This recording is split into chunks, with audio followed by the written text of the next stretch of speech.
नमस्कार मंडळी, आपलं स्वागत आहे आमच्या खास ट्रिप ब्लॉगमध्ये। आज आपण निघालो आहोत एक जबरदस्त ट्रिपवर, गणपतीपुळे आणि रायगड किल्ला पाहण्यासाठी। तर ताराबाद मधून गाडीला पेट्रोल भरून घेतलं आणि आमच्या अक्षय भाऊंनी सांगितलं की रात्री गाण्यांशिवाय प्रवासाला मजाच नाही। चला तर मग अक्षय भाऊंनी सांगितलेलं गाणं एन्जॉय करूया।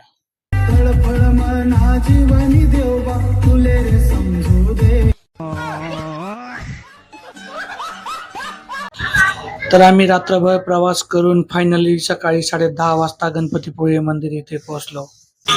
तशी तर खूप आतुरता लागली होती गणपती बाप्पांचं दर्शन घेण्यासाठी। गणपती बाप्पांचं मनापासून दर्शन घेतलं, खूप बरं वाटलं। त्यानंतर आम्ही 2-3 सेल्फी घेतले आणि गणपती बाप्पांचा श्लोक म्हटला, मनाला खूप प्रसन्न वाटलं।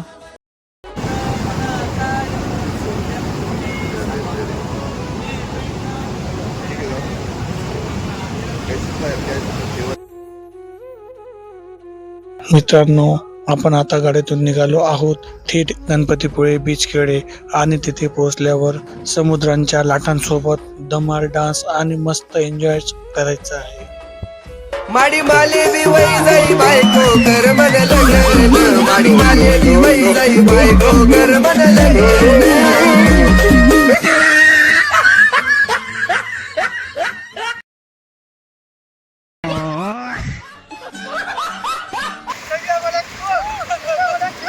चला तर मग मित्रांनो, गणपतीपुळे लोकेशन हे फायनली आमचं कंप्लीट झालेलं आहे। आता आम्ही निघतोय महाराजांच्या रायगड येथे।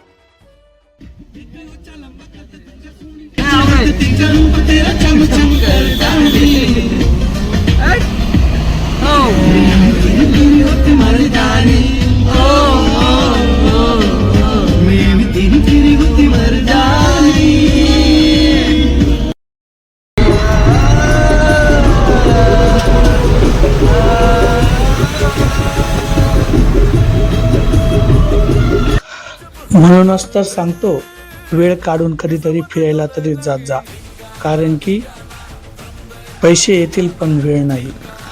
वाटेत नजर पडले एका सुंदर धबधब्यावर आणि थोडं पुढे गेल्यावर एक भन्नाट बोगदाही दिसला। तर मित्रांनो, रात्री 10 वाजता फायनली आम्ही रायगडावर पोहोचलो आहोत। मग रात्री जेवण वगैरे केले, मग तिथेच रूम बुक केला। मग सकाळी 6:30 वाजता आम्ही सगळे उठलो, तयारी केली, नाश्ता केला। मग आम्ही रायगडच्या किल्ल्याच्या पायथ्याशी जाण्यास निघालो। तर मित्रांनो, आपण रायगडाच्या पायथ्याशी पोहोचलो आहोत। हाच तो गड जिथे शिवाजी महाराजांनी स्वराज्याची राजधानी बसवली। चला मग या ऐतिहासिक प्रवासाला सुरुवात करूया। प्रत्येक पावलात इतिहास जिवंत होतोय असं वाटतंय। धुक्याच्या आभाळात रायगडाच्या पायऱ्यावर आमचा उत्साह अजून दुप्पटीने वाढत होता आणि वाढत चालला होता। इतिहास, निसर्ग आणि साहस यांची सांगड खऱ्या अर्थाने रायगडावरच दिसते।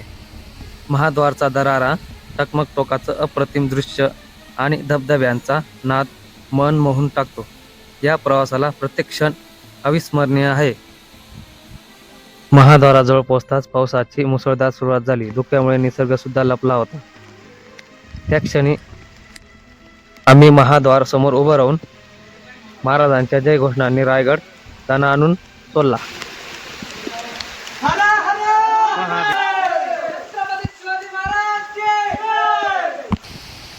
अशा पद्धतीने हसत खेळत जवळपास निम्मी किल्ल्याच्या वरती गडाची चढाई झालेलीच होती। पायऱ्यात चढताना संजूची मस्ती ही चालूच होती, पण मला तर खरं टेन्शन आलं होतं की मी पूर्ण किल्ला चढेल की नाही असं।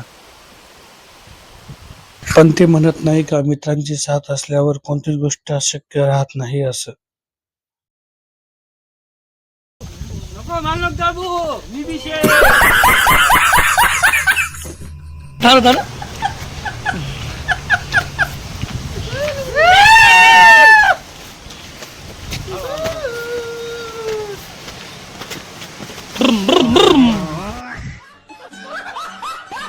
पुढे गेल्यावर आम्हाला माकडं पण दिसले आणि निसर्ग तर जणू जिवंतच वाटू लागला होता। मी तर तसा खूप थकून गेलो होतो। शेवटी सागरने माझा हात धरला आणि परत मला ओढून नेलं। रायगडाच्या माथ्यावर गेल्यावर आम्हाला तोफा पण दिसल्या आणि त्या क्षणी जाणवलं हाच तो गड जिथून स्वराज्याची खरी ताकद उमटली होती. माथ्यावर पोचलो आणि नजरेसमोर उभे ठाकले छत्रपती शिवाजी महाराज. मित्रांनो, ही फक्त जागा नाही, इथून उमटलं होतं स्वराज्याचं स्वप्न आणि लिहिला गेला होता इतिहासाचा सुवर्ण अध्याय.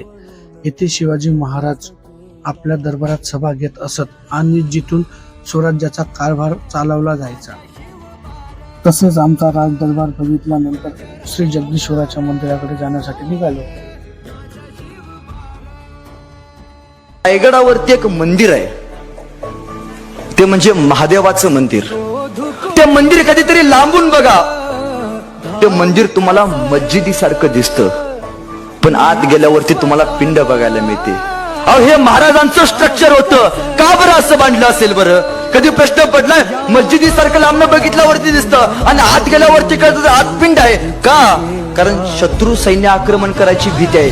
राजांची बुद्धिमत्ता बघा. मी नसेल किंवा असेल, मी असलो किंवा नसलो, मी नसल्यानंतर सुद्धा जेव्हा जेव्हा रायगडावर आक्रमण होईल तेव्हा तेव्हा रायगडावरची प्रत्येक वास्तू जरी झाली तरी मंदिरातल्या पिंडीला हात लागता कामा नये, यासाठी राजांनी मस्जिदीचा आकार दिला आहे. मित्रांनो, आम्ही आता फायनली समाधीजवळ पोहोचलो.